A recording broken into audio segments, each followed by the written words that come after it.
Sa Zamboanga pa rin, labis na takot ang idinulot sa mga residente na Mayor Aldon sa Barangay Canilar.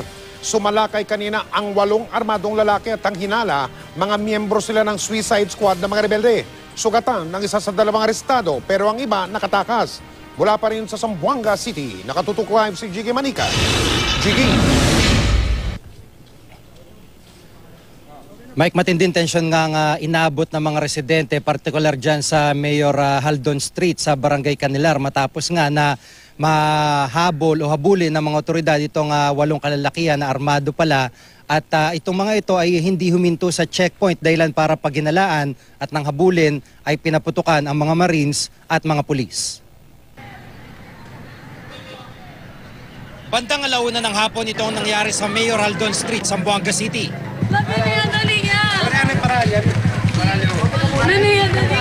Nagtakbuhan ng mga tao matapos na makapasok sa kanilang lugar ang isang grupo ng mga armado lalaki. Ang 8 sakay ng isang jeep biglang bumaba bago pa man dumating sa isang checkpoint. Dahilan para sila'y paghinalaan nang habulin ng mga Marines at ng pulis na marilang ilan sa kanila.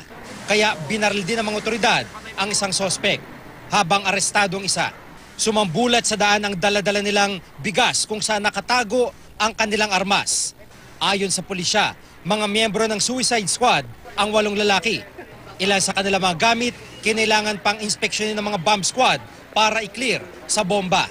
Pagkakos, yung isa bumunot ng baril para biren ako. Buti nga nakita ng body ko na yung si SP1 Roca, pinalo ng baril, ng hinampas ng M16. Inagaw din ng isa, bali 2 na sila nag-aagawan laban doon sa tao ko yun. Tapos pinaputukan nila ako dito, tsaka yung mga Marines na approaching, yun. Kapat po sila? 8 yan, bali 8. Nang makapanayam ng GMA News ang 2, sinabi nilang ipinabitbit lamang sa kanila mga baril para itawid sa isang checkpoint. Wala akong grupo. Civilian? Bakit napasama ka? Inutusan lang po ako magdala. Tumulong lang ako. Habang naghihintay ng ambulansya, nagsagawa ng clearing operations ang Marines sa pag-aakalang mayroon pang nagtatago sa lugar. Pero bandang huli, nakatakas ang 6 na iba pa. Nakausap ng GMA News ang isang residente ng Barangay Santa Barbara na nakatakas na itago natin sa pangalang JV. Nakatakas mula sa kamay ng MNLF sa pamamagitan ng pagdaan sa kisame ng kanilang bahay. Ayon sa kanya, isa sa mga ginagamit ng mga espiya ng MNLF para silipin ang posisyon ng mga sundalo ay mga bata na sa tingin niya ay may edad 9 na taon pababa. Kunwari naglalaro pero siyang nagtitimbre sa lokasyon at dami ng mga sundalo. Sabi niya balik ka lang. Nang sabi niya MN. Ano ba sabi? Balik ka lang. Tapos? Ayun, takbo na kagad. Bata. Tapos, hindi nagsasalita yung bata? Yung pagka ko, aksyon na sa pag-alis, nagsalita na yung MM na balik ka. So parang may binulong siya, sabi niya balik ka, takbo siya, babalik na po. Ang mga bata raw ay di niya kilala. Bago rin sa mga lugar ang mga ito sa kanyang tingin. Kasama ito ng grupo ng pumasok sa kanilang barangay. Halos kasunod ng kanyang pagtakas ay ang kapatid at kasambahay ni Father Michael Ufana. Samantalang kusang pinalaya ang kanyang ina na may sakit. Naiwan pa si Ufana at kanyang ama sa loob ng Santa Barbara. Isa sa mga inaalala ng kaparian sa Zamboanga ay ang kalusugan nito, lalo pat insulin dependent ang pari para sa kanyang diabetes. He is safe and he's still in the hands of his captors. But they are within the city and he's not harmed. And we are still hoping that he will be released very soon.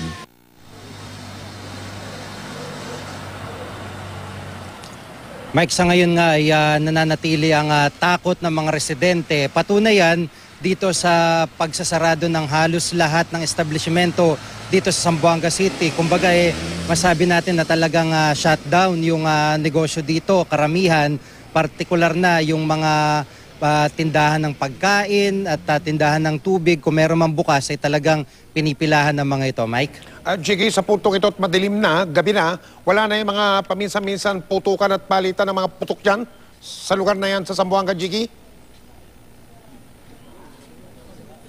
Mike, bago tayo mag-live, bandang alas 6, meron pa rin mga putukan dito sa may bahagi ng Santa Barbara. Bagamat hindi natin madetermina kung ito ba ay galing sa o galing sa mismong mga sundalo. Pero may mga sunod-sunod na putok, bandang alas 6 yung pinakahuli nating naitala. Itong kalye sa likuran ko, ito yung isa sa mga iniiwasan dito at dito nga tayo sa may kanto nakakubli.